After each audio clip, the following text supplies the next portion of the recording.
Bagi masyarakat Jawa di abad ke-18, takhta bukan sekadar kursi kayu berukir emas. Ia adalah paku bumi. Bayangkan jika paku itu dicabut paksa, tanahnya hancur, dan istana yang dianggap suci berubah menjadi kuburan massal. Tahun 1742, Keraton Kartosuro, pusat kekuasaan Mataram Islam, runtuh. Bukan oleh bencana alam, bukan karena perang, tetapi hancur oleh rasa malu, pengkhianatan, dan darah yang menodai tanahnya. Kartosuro pernah menjadi pusat dunia Jawa, ditinggalkan. Bukan diperbaiki, bukan dipulihkan, melainkan ditinggalkan selamanya. Inilah kisah tentang sebuah perpindahan yang bukan sekadar pindah alamat, melainkan upaya menjemput kembali wahyu kerajaan yang sempat hilang di tengah bara api geger pecinan. Kartosuro bukan keraton pertama Mataram. Ia lahir dari luka lama. Setelah keraton Pleret jatuh akibat pemberontakan Trunajoyo pada abad ke-17, Sunan Amangkurat II membangun ibu kota baru di Kartosuro. Sejak awal, Kartosuro berdiri di atas tanah yang oleh sebagian orang Jawa dianggap kurang baik secara kosmologis. Tanahnya rendah, dikelilingi rawa, dan, yang terpenting, Kartosuro tidak dibangun melalui proses spiritual dan simbolik sekuat pendahulunya. Keraton ini kuat secara politik, namun rapuh secara batin. Dan keretakan itu memuncak dalam satu peristiwa besar. Semua bermula dari darah yang tumpah di Batavia tahun 1740. Pembantaian etnis Tionghoa oleh VOC memicu gelombang perlawanan yang menjalar ke pedalaman Jawa.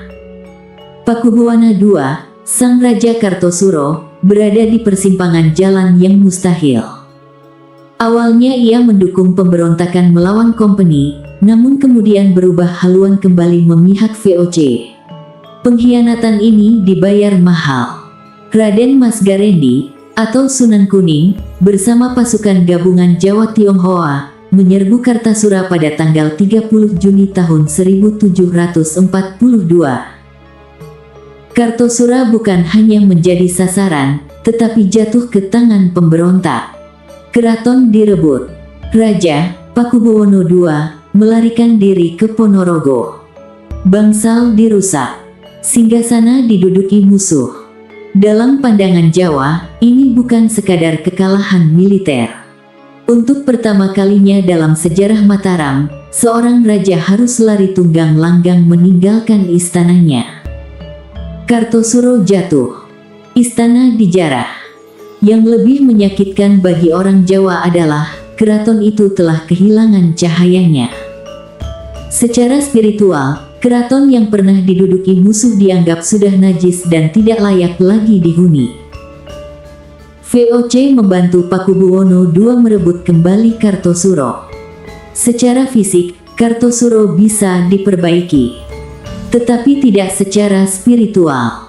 Dalam tradisi Jawa, keraton adalah pusat keseimbangan jagat. Ia harus bersih, utuh, dan suci. Kartosuro telah dimasuki musuh, dinodai darah, dan raja meninggalkannya dalam keadaan kalah. Secara fisik Kartosuro hancur total dan sulit dipertahankan secara militer. Bagi banyak bangsawan dan pujangga istana, Kartosuro tidak layak lagi dihuni raja. Ada istilah yang beredar, Kartosuro wis risak lahir batin. Rusak lahir dan batin. Kepercayaan Jawa meyakini jika sebuah keraton sudah bedah atau jebol, maka wahyu kedaton telah pergi. Harus dicari tempat baru untuk memancing kembali wahyu tersebut. Maka muncul satu keputusan besar, keraton harus dipindahkan. Bukan direnovasi, bukan ditinggali kembali, tetapi ditinggalkan. Pakubuwono II memerintahkan para abdi dalam pilih tanding, Tumenggung Honggowongso, Tumenggung Mangkuyudo, dan Pusnonegoro untuk mencari tanah yang harum. Ada 3 kandidat lokasi, Desa Kadipolo, Desa Sonosewu, dan sebuah desa terpencil di tepi Bengawan Solo bernama Desa Solo. Raja pun memilih Solo. Mengapa Solo? Desa ini sebenarnya hanyalah rawa-rawa yang sering banjir. Namun, ada alasan strategis dan mistis di baliknya. Alasan strategis. Solo dekat dengan Bengawan Solo, nadi perdagangan internasional saat itu. Siapa yang menguasai sungai, menguasai ekonomi. Alasan mistis. Konon, saat meditasi, para abdi dalam melihat cahaya yang jatuh ke desa ini. Secara kosmologi, posisi Solo dianggap sebagai pusering jagat yang selaras dengan garis imajiner Gunung Merapi dan Laut Selatan. Ada harga yang harus dibayar. Tanah itu dimiliki oleh seorang tetua bernama Kiai Solo.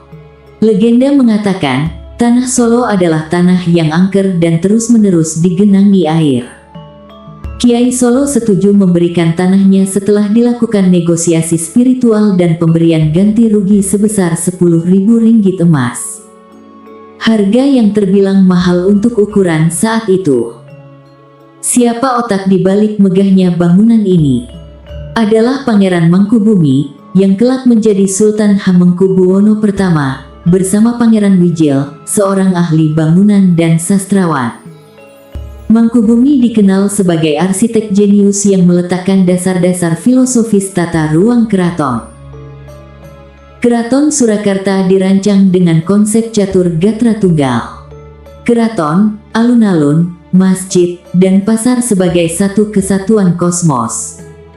Arah bangunan, posisi bangsal, hingga letak alun-alun ditentukan dengan perhitungan spiritual yang ketat. Keraton dibangun menghadap utara selatan, melambangkan poros imajiner antara Gunung Merapi dan Laut Selatan. Setiap sudut, setiap pohon beringin, dan setiap gerbang atau kori memiliki makna filosofis tentang perjalanan manusia menuju Tuhannya. Pada tanggal 17 Februari tahun 1745 dilakukan Boyong Kedaton. Perpindahan itu bukan sekadar pindahan rumah. Ini adalah prosesi sakral. Seluruh perlengkapan kerajaan, pusaka, bahkan pohon beringin kurung dicabut dari Kartosuro dan diarak menuju Solo. Suasananya haru bercampur tegang. Rakyat berbaris di sepanjang jalan. Sang raja duduk di atas tandu, membawa harapan bahwa di tempat baru ini, kutukan perang akan berakhir.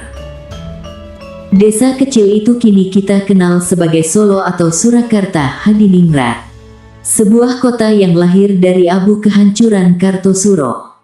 Meski kekuasaan politik raja-raja Jawa kini telah memudar dimakan zaman, namun tembok putih keraton ini tetap berdiri sebagai pengingat bahwa bangsa yang besar adalah mereka yang mampu membangun kembali peradabannya, bahkan dari reruntuhan paling kelam sekalipun. Sejarah bukan sekadar deretan angka tahun, melainkan cermin untuk kita berkaca hari ini. Jika Anda merasa kisah Boyong Kedaton ini memberikan sudut pandang baru tentang ketangguhan leluhur kita, silakan berikan apresiasi Anda dengan klik tombol like. Mari kita berdiskusi di kolom komentar. Menurut Anda, apakah keputusan Pakubuwono II pindah ke desa Solo adalah langkah politis yang cerdas, ataukah murni karena bisikan gaib? Saya ingin membaca teori Anda. Jangan lupa untuk subscribe dan nyalakan lonceng notifikasi di channel Obrolan Haris. Di sini, kita akan terus mengupas tabir sejarah dan narasi tersembunyi yang membentuk Nusantara.